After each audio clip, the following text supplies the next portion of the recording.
तरह के जो बेतुकी बातें करना किसी को शोभा नहीं देता। और इतने सीनियर लीडर के बारे में आप से विचारों से सहमत हो असहमत हो, लेकिन एक मर्यादित भाषा का प्रयोग करना चाहिए। प्रदान किया पिछले 19 सालों में, जिसमें बिहार ने विकास किया है और बहुत सारे सुधार हुए हैं। इस तरह का बयानबाजी जो उन्हें शोभा नहीं देता और इस तरह की भाषा भी उन्हें शोभा नहीं देती। प्रजातंत्र में हर पार्टी को, हर व्यक्ति को अधिकार है, स्वतंत्रता है कि वो अपनी बातों को जनता के सामने रखे। लेकिन हम समझते हैं कि जो माननीय मुख्यमंत्री जी के नेतृत्व में एनडीए की सरकार है, वो पुनः वापसी होगी और पूरे बहुमत के साथ वापसी होगी। हैप्पी एंडिंग ले लेना चाहिए। देखिए, तो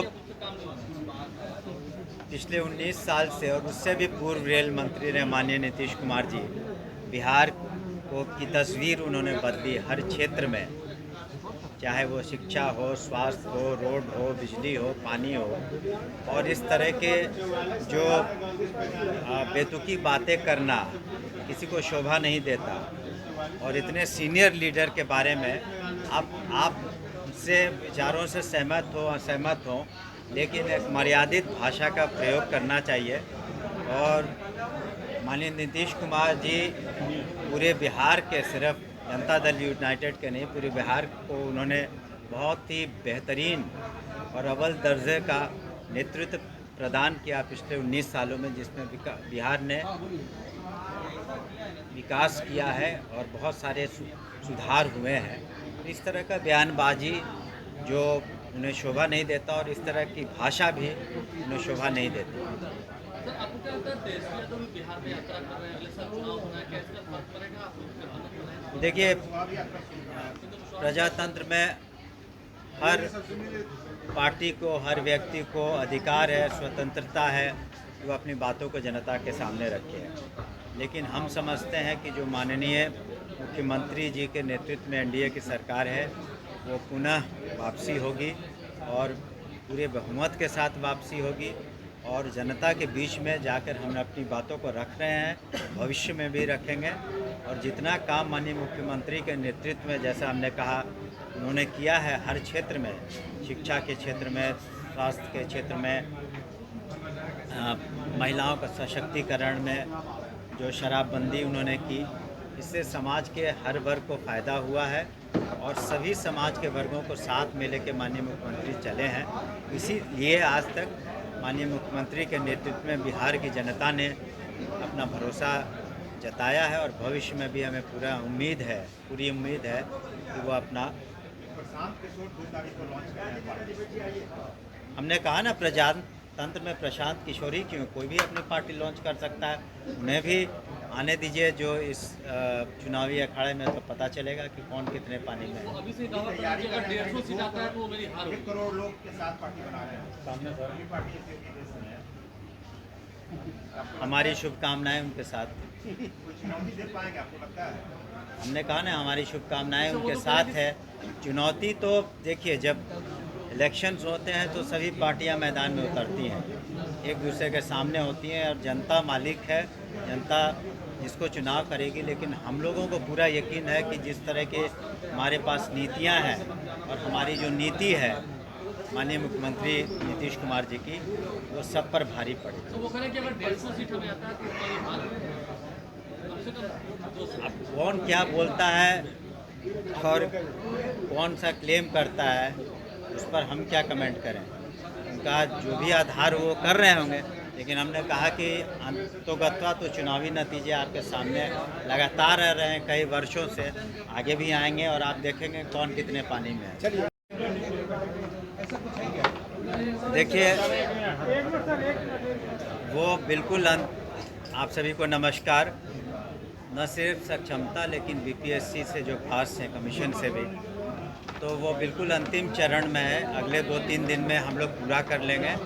और आप लोगों को हमने जैसे कहा था, सदन में भी कहा था कि हम लोग यथासंभव उसको उदार रखेंगे और उसमें जो महिलाएं हैं या जो बीमार हैं या साध्य रोग्य है या जो ऐसी महिलाएं जो सिंगल हैं, तो इन लोगों का विशेष ध्यान हम लोग रखेंगे और कोशिश करेंगे कि अधिकांश जो पिटिशन आए हैं उनको एड्रेस करने का।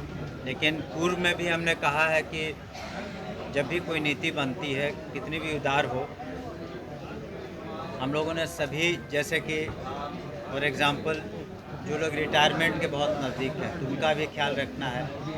तो सारी बातों का लेकर के, चूँकि संख्या बहुत है, लाखों में है, तो हर एक व्यक्ति की समस्या को एड्रेस करना मुश्किल होगा।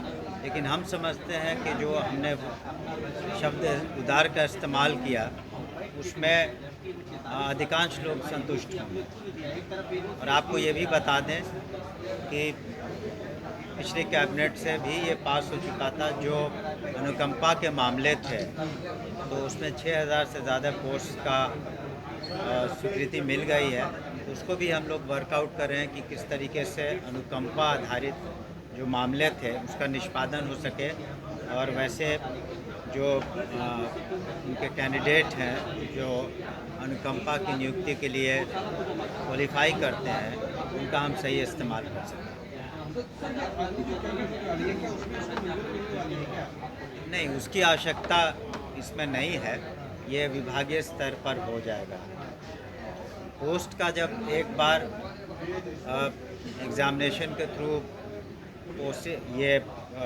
पोस्ट को सैंक्शन किया जाता है कैबिनेट के द्वारा, फिर नीति निर्धारण होता है कि किससे कहाँ पर किसको अपॉइंट करना है कैबिनेट के द्वारा। लेकिन जो ट्रांसफ़र इत्यादि का जो वो डिपार्टमेंटल इशू है।